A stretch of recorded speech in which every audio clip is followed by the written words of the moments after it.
Image news కి స్వాగతం. ముందుగా ముఖ్యాంశాలు. ఎన్టీఆర్ కాలనీకి చెందిన మైనర్ బాలిక ఘటనలో నిందితులు అత్తగారు నీలిమ, భర్త చందులు అరెస్ట్. బాలిక తల్లి ఫిర్యాదు మేరకు కిడ్నాప్, ఫోక్సో కేసు నమోదు.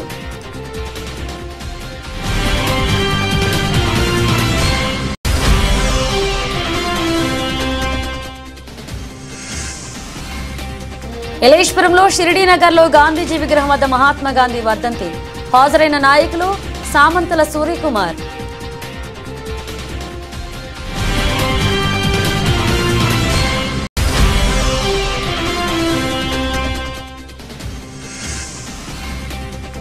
పందలపాక గ్రామంలో దారుణం. కురుపూడి లలితేశ్వరి మహిళ అనుమానాస్పద మృతి.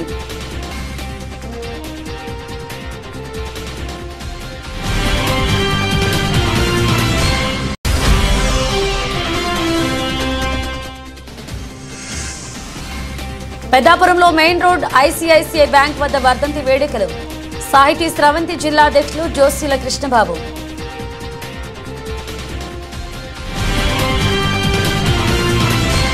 మైనర్ బాలిక వేధింపుల ఫిర్యాదుపై పెద్దాపురం పోలీస్ స్టేషన్లో కేసు నమోదైంది. ఈ మేరకు కేసుకు సంబంధించి పెద్దాపురం డీఎస్పీ డి శ్రీహరిరాజు బుధవారం సాయంత్రం మీడియా సమావేశంలో వివరాలు వెల్లడించారు. అనకాపల్లి జిల్లా ఎస్ రాయవరం మండలం బంగారంపాలెం గ్రామానికి చెందిన ఎరుపల్లి అంజలికి గత 6 నెలల క్రితం పెద్దాపురం పట్టణం ఎన్టీఆర్ కాలనీకి చెందిన ధరణికోట చందు అనే వ్యక్తితో పరిచయం ఏర్పడింది. అది ప్రేమగా మారిందన్నారు. వారిరువురు ఇంట్లో ఎవరికీ చెప్పకుండా ఇంట్లో నుండి వెళ్లిపోయి పెళ్లి చేస్తున్నారని ఈ విషయమై అనకాపల్లి జిల్లా ఎస్ రాయవరం పోలీస్ స్టేషన్లో 6 నెలల క్రితం అంజలి తల్లిదండ్రులు ఫిర్యాదు చేయగా అక్కడ కౌన్సిలింగ్ చేసి వారి కుటుంబ సభ్యులకు సమక్షంలో ఇరువురి పెద్దలు వారి సమస్యను పరిష్కరించుకుంటామని అక్కడ నుండి వెళ్లిపోయినట్లుగా తెలిసిందన్నారు. తదుపరి వారి ఇష్ట ప్రకారం ఇద్దరికి పెళ్లి చేయగా ఆ తర్వాత కొన్ని రోజులు అక్కడ కాపురం ఉండి తదుపరి డిసెంబర్ నెలలో 20వ తేదీన ఎన్టీఆర్ అపార్ట్మెంట్స్ లో పెద్దాపురం వచ్చి వారి కాపురం ఉన్నారు. తదుపరి వారిద్దరు మధ్య వచ్చిన మనస్పర్ధల కారణంగా డిసెంబర్ 28వ తేదీన అంజలి కాకినాడ ప్రభుత్వ ఆసుపత్రిలో చికిత్స పొందుతున్నట్లుగా వచ్చిన సమాచారంతో ఆసుపత్రికి వెళ్లి అంజలి నుంచి వాగ్మూలాన్ని తీసుకున్నట్లుగా డీఎస్పీ చెప్పారు. అనకాపల్లి జిల్లా అండి ఎస్రాయవరం మండలం బంగారంపాలెం విలేజ్ సంబంధించి ఒక 17 సంవత్సరాల అమ్మాయి ఒక లాస్ట్ ఇయర్ పెద్దాపురం మండలం సంబంధించి పెద్దాపురం ఊరుకు సంబంధించి ఒక అబ్బాయితో లవ్లో పడింది. లవ్లో పడి వాళ్ళ ఇష్ట ప్రకారం కూడా ఇక్కడ కొన్నాళ్ళు ఇక్కడ భార్యాభర్తలుగా ఉన్నారు. ఉన్న తర్వాత అప్పట్లో ఏంటంటే ఈ అమ్మాయి మీద ఒక మిస్సింగ్ రిపోర్ట్ కూడా ఇచ్చారండి. మిస్సింగ్ రిపోర్ట్ కూడా ఇస్తే అప్పుడు ఎస్రాయవరం మిస్సింగ్ రిపోర్ట్ ఇస్తే వాళ్ళేమో ఈ 17 సంవత్సరాల అమ్మాయిని ఈ అమ్మాయితో పాటు ఉన్న అబ్బాయిని వాళ్ళు పిలిపించడం, పోలీసులను హాజరుపడడం జరిగింది. వాళ్ళు ఏం చెప్పారంటే మా ఇష్ట ప్రకారం పెళ్లి చేసుకోని చెప్పేసి అక్కడ ఇన్ఫర్మేషన్ ఇచ్చారు. పోలీసులు ఏమన్నారంటే మీకు ఇంకా మైనార్టీలు ఉన్నారు కాబట్టి పెళ్లి చేసుకోకూడదు, మైనార్టీ అయిపోతే మీ ఇష్టం చట్ట ప్రకారం చెప్పారు. కానీ అక్కడ పోలీస్ స్టేషన్లో దానికి ఒప్పుకున్నట్టుగా చెప్పేసి మళ్ళీ వీళ్ళిద్దరు కూడా పెద్దాపురం వచ్చేయడం జరిగింది. పెద్దాపురంలో కొద్ది రోజులు ఉన్న తర్వాత మరి కుటుంబ పరంగా ఈ అమ్మాయి తల్లిదండ్రులకైతే ఇష్టం లేదు ఈ విషయం అంతా కూడా. మరి ఈ అమ్మాయి అయితే కొద్దిగా మెంటల్గా డిస్టర్బ్ అయ్యి డిసెంబర్ నెలలో హాస్పిటల్లో జాయిన్ అయింది. హాస్పిటల్లో జాయిన్ అయ్యి సూసైడ్ అటెంప్ట్ అని చెప్పేసి అనిపిస్తుంది అన్నమాట. అది జరిగిన తర్వాత ఈ అమ్మాయి మళ్ళీ ఎస్రాయవరం వెళ్ళడం జరిగింది. ఎస్రాయవరం జరిగిన తర్వాత మరలా ఈ అమ్మాయి ఏంటంటే మెడికల్ ఇంటిమేషన్ మీద మనకి వైజాగ్ నుంచి మెడికల్ ఇంటిమేషన్ వచ్చింది. ఆ మెడికల్ ఇంటిమేషన్లో ఏమని చెప్పారంటే ఈ అమ్మాయి తాలూకా తల్లి ఏం చెప్పిందంటే వ్యభిచారానికి ప్రోత్సహిస్తున్నారు, నా యొక్క అమ్మాయిని వ్యభిచారం ప్రోత్సహిస్తున్నారు, ఆమె తాలూకా భర్త ఎవరైతే ఆయన, తర్వాత ఆ భర్త తాలూకా తల్లి అని చెప్పేసి చెప్పడం జరిగిందన్నమాట. ఈ అమ్మాయి అయితే ఇంకా ట్రీట్మెంట్ పొందుతూ ఉంది. ఆ అమ్మాయి అయితే ఇంకా ఫ్రీగా మాట్లాడలేదు. మనకున్న మిగిలిన ఎవిడెన్స్ ఇదంతా బేస్ చేసుకుని మనం ఈ కేసులో ఇప్పుడు మనకున్న ఎవిడెన్స్ బేస్ చేసుకుని పోక్సో ప్రకారం ఈ కేసును ఆల్టర్ చేస్తున్నాం. ఆల్టర్ చేసి వీరిద్దరిని కూడా అరెస్ట్ చేసి కోర్టు పెడుతున్నాం. గతంలో వీడి మీద 2023 కేసు ఉందండి. ఈ అంటే ఈ అమ్మాయి విక్టిమ్ గారు ఎవరైతే ఉన్నారో ఈ అమ్మాయి అత్తగా ఎవరైతే చెప్పబడుతున్నారో ఆవిడ మీద ఒక కేసు ఉన్నట్టుగా మా రికార్డుల పరంగా తెలిసిందండి. దాని మీద కూడా ఆ విషయం కూడా మా కేసు దర్యాప్తులో భాగంగా ఆ విషయం కూడా పరిగణలోకి తీసుకుని ఆ విషయం కూడా కోర్టు దృష్టిలో పెడతాం.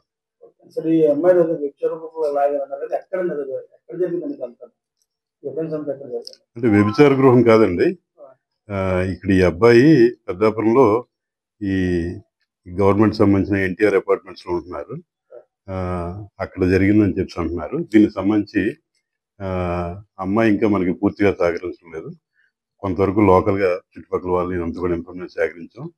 ఇందులో ఇన్ఫర్మేషన్ వచ్చిన తర్వాత ఇంకా ఇందులో ఎవరైనా వ్యక్తులు ఉన్నారా అని చెప్పేసి ఆ విషయం కూడా పరిగణలో తీసుకుని అలాగని ఎవరైనా వస్తే వాళ్ళ మీద కూడా ఈ చట్టం ప్రకారం చర్యలు తప్పకుండా తీసుకుంటాం.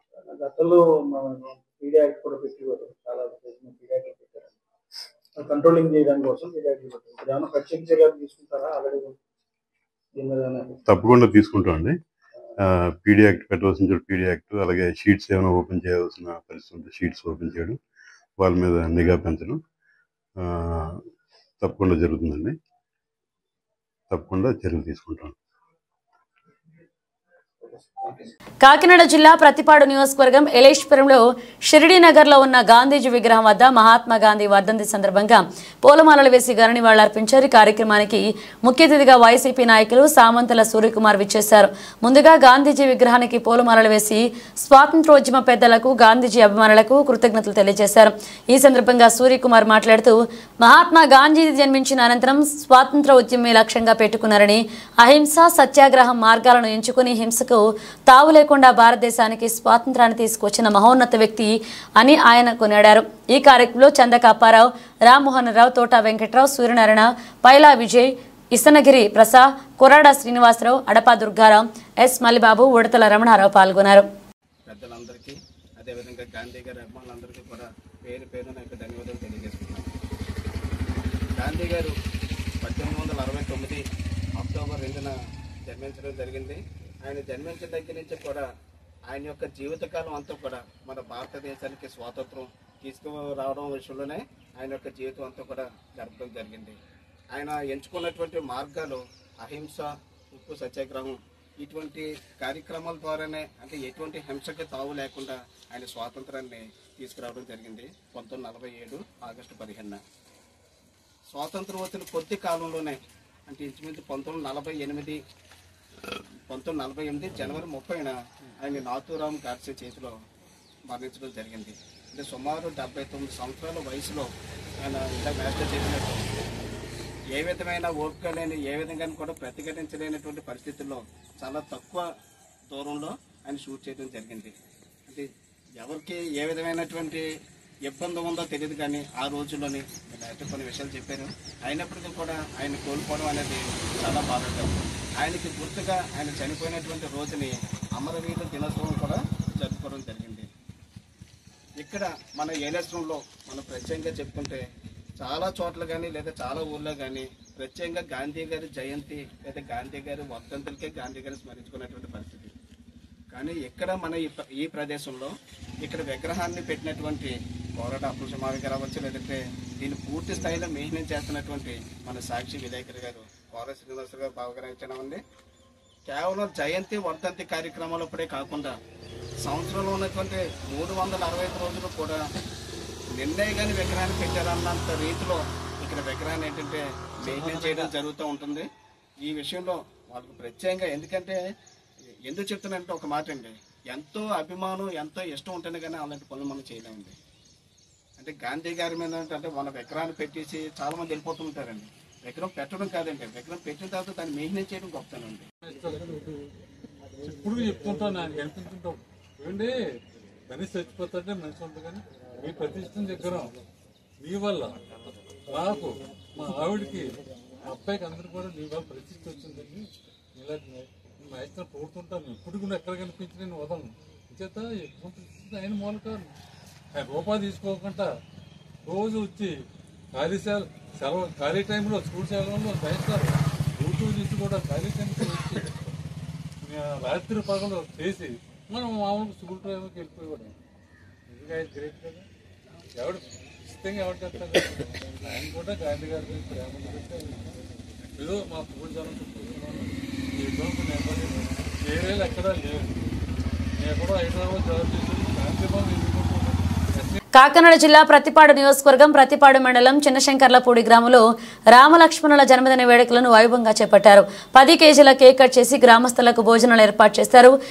రామలక్ష్మణుల ఆయురారోగ్యాలతో ఉండాలని గ్రామస్తులు దీవించారు. ఇంతకీ ఎవరు ఈ రామలక్ష్మణులు అనుకుంటున్నారా?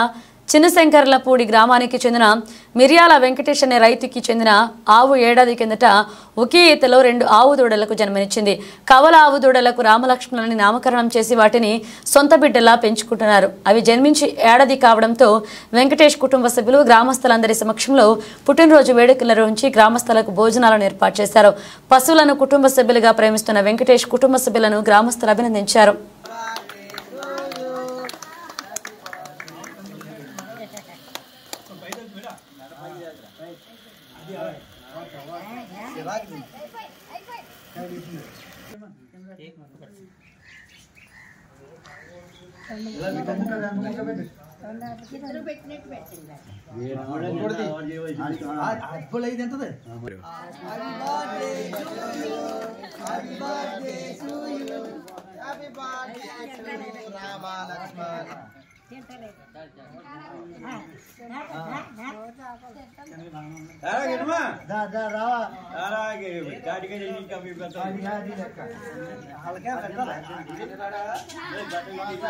ప్రతిపాడు చిన్నశంకర్లపూడి గ్రామం మిరియాల వెంకటరాజు నా పేరు.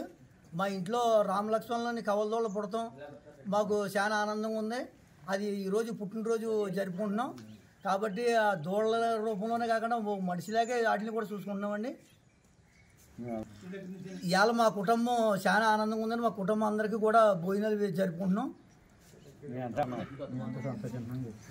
ఇటువంటి పుట్టినరోజులు ఎన్ని ఉంటే అన్ని జరుపుకుంటామని చాలా సంతోషంగా ఉన్నాం మేము.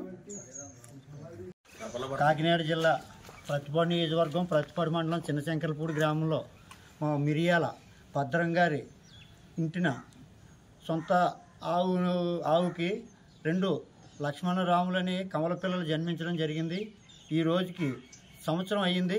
సంవత్సరం సందర్భంగా పుట్టినరోజు వాటికి చేయడం కూడా జరిగింది. అదే సందర్భంగా వాటిని ఒక పశువులు ఎలాగా కాకుండా మానవత్వంతో మనుషులని గుర్తించి ఇవాళ ఎంతో సంతోషంగా ఈ కార్యక్రమం చేయడం, అలాగే ప్రజలందరూ కూడా సహకరించి ఈ కార్యక్రమానికి ఇచ్చేసినందుకు వాళ్ళకి కృతజ్ఞతలు తెలుపుకుంటూ సెలవు తీసుకుంటున్నాం. తూర్పుగోదావరి జిల్లా అనపర్తి నియోజకవర్గం బెక్కవోలు మండలం పందలపాక గ్రామంలో మహిళ అనుమానాస్పద మృతి కురుపూడి లలితేశ్వరి అనే మహిళ మృతి గ్రామంలో కలకలం రేపింది.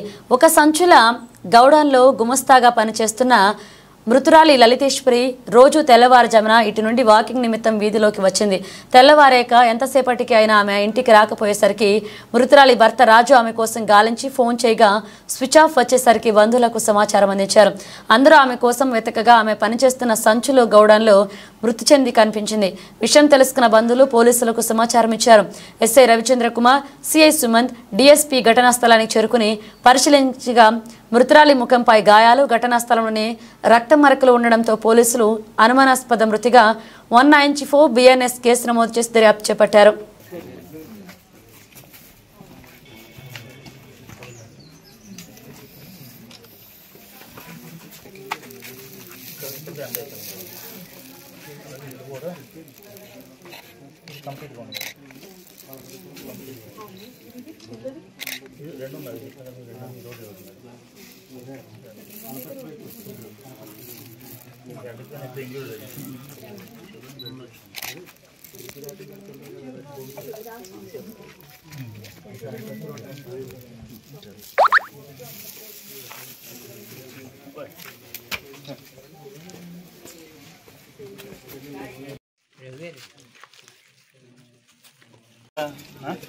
ఎందుకు చెప్తున్నా చూసుకొని వెళ్ళిపోండి. బాగా ఉపయోగపడితే ఏమో సాక్ష్యం చెప్తానంటే ఉండండి. అలాంటప్పుడు ఎందుకు ఇంతమంది వేస్ట్ కదా.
అట్లా చదువుకున్నాం రాత్రులు చదువుకుని దాడి తీసుకెళ్ళాలా అని లెగ్గొట్టింది అన్ని తిరుగుతున్నాయి. ఇక్కడ వచ్చిన దానికి తెలదండి ఇంకెత్తున వచ్చింది ఇక్కడ ఉంటుందా అంటే మేము అప్పుడు అతను పరిగెట్టుకుంటూ వచ్చి బయటకు వచ్చేటట్టు కాపాడతలేదు. అప్పుడు వస్తే ఎక్కడికి తెల్లగట్ట గుడికి వెళ్తున్నాము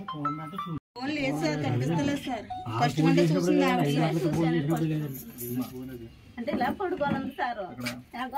బెక్కువల మండలం పందలబాక గ్రామంలో అక్కడ వెలంపేటలో కుడిపూడి లలితేశ్వరి అనే ఒక వివాహిత 33 సంవత్సరాల వ్యక్తి. ఈవిడ భర్తతో పాటు పందలబాక గ్రామంలోనే నివసిస్తుంది. ఈవిడ ఈరోజు ఉదయం 9 గంటలకి ఈవిడ ఒక కంపెనీలో శ్రీధర్ గన్నీస్ మర్చెంట్ అనే కంపెనీలో పనిచేస్తుంది. వెనకాల ఇంటి వెనకాల చిన్న కంపెనీ ఉంది ఒక పెంకుటింట్లో. ఆ పెంకుటింటి దగ్గరే అనుమానాస్పద స్థితిలో ఈవిడ చనిపోయి ఉండటం, దాని మీద 9 గంటలకి భర్త వీళ్ళందరూ కూడా ఆవిడ యొక్క శవాన్ని చూసి ఫిర్యాదు చేయటం, దాని మీద అనుమానాస్పద మృతి కింద కేసు నమోదు చేయడం జరిగింది. దీంట్లో దర్యాప్తు చేస్తున్నాం. దర్యాప్తులో దీనికి కారణం బాధ్యులో లేకపోతే ఏంటి అమ్మాయి మరణం సంబంధించిన కారణం ఏంటి అని ఇన్వెస్టిగేషన్ తెలుస్తుంది. దాన్ని బట్టి కేసు ఫైనలైజ్ చేస్తాం. సీఎం చంద్రబాబు అధ్యక్షతన స్టేట్ ఇన్వెస్ట్మెంట్ ప్రమోషన్ బోర్డు 3వ సమావేశం నిర్వహించారు. 15 ప్రాజెక్టులకు సంబంధించి 44,776 కోట్ల పెట్టుబడులకు ఆమోదం తెలిపారు. పెట్టుబడులు త్వరితగిన కార్యరూపం దాల్చేలాగా అధికారులు ట్రాకింగ్ చేయాలని సీఎం సమావేశంలో అధికారులకు సూచించారు. 10 కోట్లకు పైగా పెట్టుబడులు పెట్టే ప్రతి ప్రాజెక్టు పురోగతిని తప్పనిసరిగా ట్రాకింగ్ చేయాలని సీఎం ఆదేశించారు. రాష్ట్రంలో పెట్టుబడులపై కూటమి ప్రభుత్వ ప్రయత్నాలు మంచి ఫలితాలను ఇస్తున్నాయన్నారు. రాష్ట్రంలో పెట్టుబడులు పెట్టేందుకు వివిధ రంగాలకు చెందిన పారిశ్రామికవేత్తలు ఆసక్తి చూపుతున్నారు.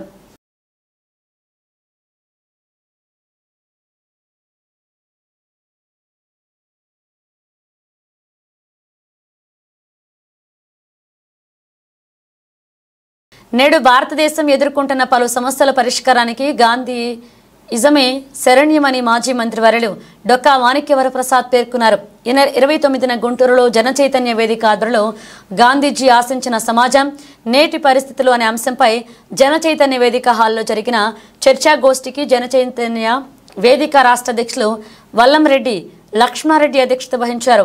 ప్రధాన వక్తగా విచేస్తున్న డొక్కా మాణిక్యవరప్రసాద్ ప్రసంగిస్తూ గాంధీజీ అవసరం గతం కన్నా నేడు ఎక్కువగా ఉందని, హింస, కుల, మత, ప్రాంతీయ తత్వాలు, అవినీతి, వినియోగతత్వం లాంటి సమస్యల పరిష్కారానికి గాంధీజం పరిష్కారాలు చూపిస్తుందన్నారు. హింస ప్రతిహింసకు దోవ తీస్తుందని నమ్మి అహింసా సిద్ధాంతాన్ని ప్రపంచానికి అందించిన మహనీయుడు మహాత్మా గాంధీజీ అన్నారు. కులాంతర వివాహాలను ప్రోత్సహిస్తూ మత సాహసనాన్ని ఉద్బోధిస్తూ హిందూ ముస్లిం ఐక్యత కోసం ప్రాణాలు అర్పించిన గాంధీజీ భారత ప్రజలు ఎన్నరూ మర్చిపోరన్నారు.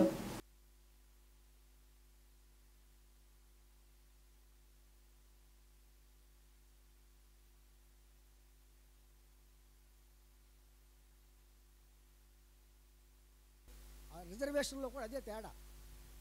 ఇంకొకటి ఏంటంటే సోషల్గా వచ్చినటువంటిది.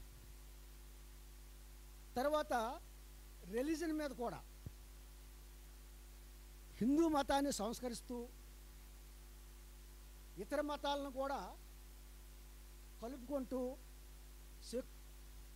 మహాత్మా గాంధీ, ఎందుకంటే భగవద్గీతలోని సారాంశం, ఖురాన్లోని సారాంశం చాలా లోతుగా వ్యతిరేకంగా అసమానతగా ఉన్న సిద్ధాంతం ఉంటే దాన్ని నేను ఒమిట్ చేస్తాను, దాన్ని నేను యాక్సెప్ట్ చేసి అన్ని మతాలు ఒకటే చెప్తున్నాయి. Various roads to reach the destination అని మత సామరస్యాన్ని దాదాపు ఫాదర్ ఆఫ్ నేషన్స్ ఆ స్థాయి ఉన్న వాళ్ళంతా కూడా నార్మల్గా చచ్చిపోవటం. ఆయన ఏమన్నా తెలుసా, కన్వర్షన్ మీద ఏమన్నా తెలుసా, నువ్వు నిజంగా దేవుణ్ణి నమ్మితే నీ మతంలో నువ్వు ఉండు, ఇంకో మతంలో మారొద్దని చెప్పి. దేవుడు అంటే ఒకటే కదా. ఇప్పుడు Christ is God, you believe it and you be there, అక్కడే ఉండు. ఇస్లాంలో అల్లా దేవుడు, అల్లా దగ్గరే ఉండు. నువ్వు మనుషులు ఎందుకు ప్రేమించలేవు? ఇతర మతాల్లో వాళ్ళని ఎందుకు ప్రేమించలేవు? నువ్వు నిజంగా దేవుణ్ణి విశ్వసిస్తే హిందూగా ఉంటే హిందూగానే ఉండు. నువ్వు మళ్ళీ మతం మారితే దేవుడు ఏంటి? దేవుడు అంటే ఒక్కడే, సత్యం అంటే ఒకటే, ట్రూత్ ఈజ్ గాడ్ అని చెప్పింది అక్కడే ఆయన. Non violence is a principle for human living. మనం నాన్ వైలెన్స్ ఉంటేనే భారతదేశం ఎదుగుతుంది. ఇన్ని కోట్ల మంది, 150 కోట్ల మంది పని చేయగలిగితే ఎంత ఉత్పత్తి వస్తుంది, ఎంత చీప్గా దొరుకుతాయి వస్తువులు. కానీ ఆ ప్రొడక్టివిటీలో ఇప్పుడు మన దేశంలో 50% లోపే పార్టిసిపేట్ చేస్తూ ఉన్నారు ప్రొడక్టివిటీలో. గాంధీ అందరిని ప్రొడక్టివిటీలో పార్టిసిపేట్ చేయాలన్నాడు. అందరూ పార్టిసిపేట్ చేయాలంటే ఆ వాతావరణం ఉండాలంటే ఆ కన్జ్యూమరిజం తగ్గాలని చెప్పాడు. అందుకే గ్రామ స్వరాజ్యం అని చెప్పాడు, సర్వోదయం అని చెప్పాడు ఆయన. అందువల్ల గాంధీ గారి రిలవెన్స్ అంటే టాలరెన్స్లో రిలవెన్స్. ట్రస్టీషిప్ అన్నాడు. అందుకనే ట్రస్టీషిప్ అంటే ఏంటి? ఉన్నవాళ్ళు ఉంటే సంపాదించుకుంటే తప్పేం లేదు. కానీ మీరు ఆ ప్రాపర్టీకి ట్రస్టీషిప్ మీరు మళ్ళీ ఉత్పత్తి పెంచి 10 మందికి ఉద్యోగాలు కల్పించాలి. అంతేగాని మీ సంపద ఇందాక సంపద పెరిగిపోవటం ఏంటి? ఆ సంపద మళ్ళీ పేదవాళ్ళకి వాడాలి కదా నువ్వు. అది ఆయన చెప్పిస్తుంది. అందువల్ల ఎకనమిక్ డెమోక్రసీ ఉండాలని చెప్పాడు ఆయన. లిబరలిజం కన్జర్వేటిజం ఇప్పుడు గొడవంతా అదే. విజయవాడ రైల్వే స్టేషన్లో నేరాలను అరికట్టేందుకు పటిష్టమైన పోలీస్ నిఘా ఉంది అని deputy superintendent of railway police G Ratnaraju పేర్కొన్నారు. ఈ నేపథ్యంలో 64 లక్షల చోరీ కేసును ఛేదించి 3 ముద్దాలను అదుపులోకి తీసుకుని పూర్తి నగదు రికవరీ చేయడం జరిగిందని వెల్లడించారు. గురువారం రైల్వే ఎస్పీ కార్యాలయంలో మీడియా సమావేశం జరిగింది. ఈ సమావేశంలో డిఎస్ఆర్పి రత్నరాజు పాల్గొని మాట్లాడుతూ Vijayawada railway division SP Rahul Dev Singh IPS ఆదేశాల మేరకు క్రైమ్ నెంబర్ 40/2025 కేసులో వచ్చిన సమాచారం మేరకు ఈ నెల 29వ తేదీన Vijayawada railway station east booking వద్ద అనుమానాస్పదంగా సంచరిస్తున్న ఆకుల సాయికృష్ణ పెండెం ప్రసన్న కుమార్, పుల్లూరి మహేష్ కుమార్లను అదుపులోకి తీసుకుని విచారణ చేసి వారి వద్ద 64 లక్షల నగదును రికవరీ చేయడం జరిగిందన్నారు. సిఐలు జేవి రమణ, ఫతే అలీ బేగం, ఎస్ఐఎన్ నాయక్ ముద్దాయిల కోసం 3 ప్రత్యేక బృందాలుగా ఏర్పడి గాలింపు చర్యలు చేపట్టామన్నారు.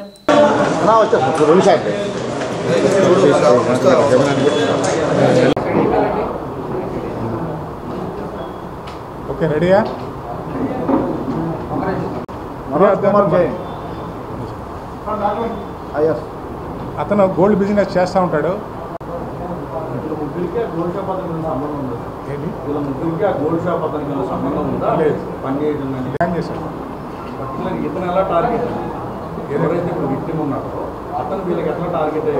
Good morning all of you friends. ఇది మనకి ఈ నెలలోనే 25వ తేదీ మనకు 1వ నెల 25వ తారీఖు నాడు ఇందులో కంప్లైనెంట్ మనోజ్ కుమార్ జైన్, ఇతను రాకేష్ కుమార్ జైన్ ప్లస్ పింటూ కుమార్ జైన్ వీళ్ళ దగ్గర పనిచేస్తూ ఉంటాడు అంట. సరే అయితే షాప్లో వీళ్ళకి గోల్డ్ బిజినెస్ ఉంది. గోల్డ్ బిజినెస్లో పనిచేస్తూ బంగారం పర్చేజ్ చేయడం కోసం భువనేశ్వర్ నుంచి రామేశ్వరం వెళ్ళే ఎక్స్ప్రెస్లో రాజమండ్రి దగ్గర బయలుదేరి మనకి విజయవాడ దాటి రామేశ్వరం వెళ్ళాలి. రామేశ్వరం నుంచి మనకి రాజమండ్రి నుంచి రామేశ్వరం వెళ్ళే ట్రైన్లో చెన్నై వెళ్ళి గోల్డ్ పర్చేజ్ చేస్తాడనమాట. మనకి విజయవాడకు వచ్చేటప్పటికి ఈ 64 లక్షల క్యాష్ తీసుకెళ్తున్న విషయాన్ని ఎవరైతే ముద్దాయిలు ఉన్నారో వాళ్ళు ముందుగానే ఇన్ఫర్మేషన్ తెలుసుకుని వాళ్ళని ఫాలో అవడం మొదలుపెట్టి రాజమండ్రి నుంచి అదే ట్రైన్లో వాళ్ళతో ఫాలో అయ్యి విజయవాడ దగ్గరికి వచ్చిన తర్వాత ఏదైతే రెడ్ కలర్ ట్రాలీ బ్యాగ్లో క్యాష్ తీసుకెళ్తున్నారో ఆ ట్రాలీ బ్యాగ్ దొంగతనం చేయడం జరిగిందనమాట. ఇమ్మీడియట్గా అతను కంప్లైనెంట్ ట్రాలీ బ్యాగ్ పోయిందని చెప్పి గ్రహించి మనకి విజయవాడ రైల్వే పోలీస్ స్టేషన్లో జేవి రమణ గారికి ఒక కంప్లైంట్ ఇవ్వడం జరిగింది. ఇచ్చేటప్పుడు మనం ఇమీడియట్గా కేసు రిజిస్టర్ చేసాం. ఈ కేసు దర్యాప్తు నిమిత్తం మన జేవి రమణ గారి ఆధ్వర్యంలో 3 టీంల కింద డివైడ్ అయిపోయారు.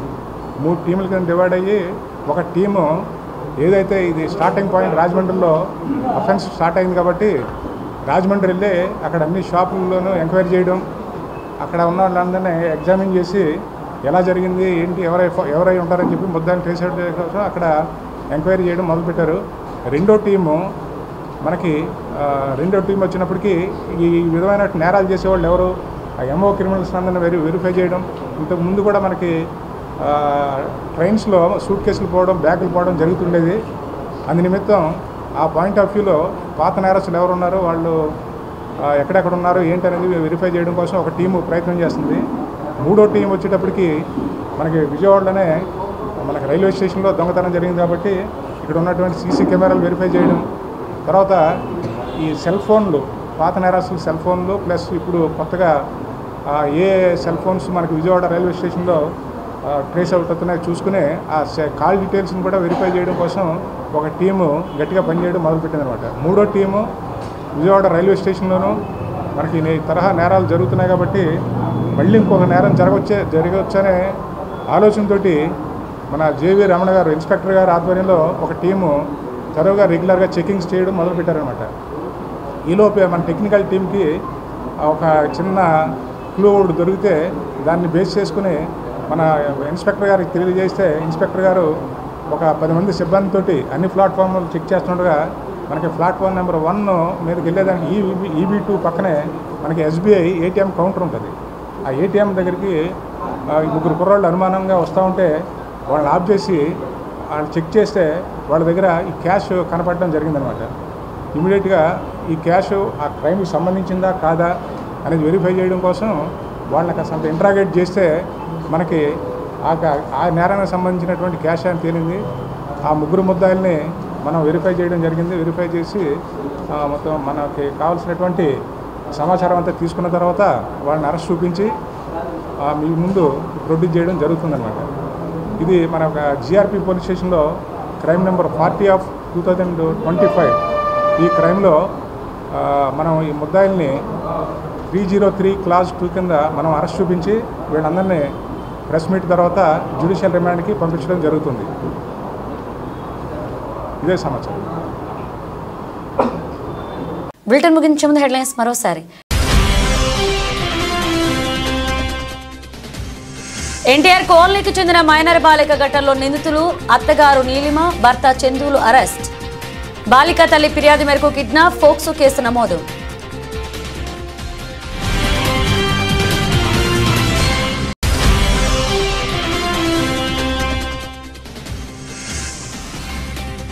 ఎలేశ్వరంలో షిరిడీనగర్లో గాంధీజీ విగ్రహం వద్ద మహాత్మా గాంధీ వర్ధంతి.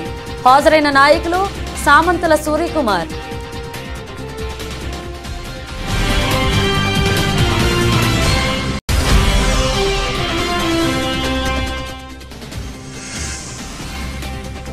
పందలపాక గ్రామంలో దారుణం.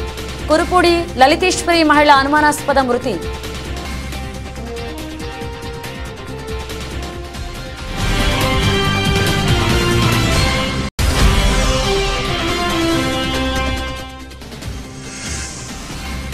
పెద్దాపురంలో మెయిన్ రోడ్ ICICI బ్యాంక్ వద్ద వర్ధంతి వేడుకలు. సాహితీ స్రవంతి జిల్లా అధ్యక్షులు జోస్యుల కృష్ణబాబు.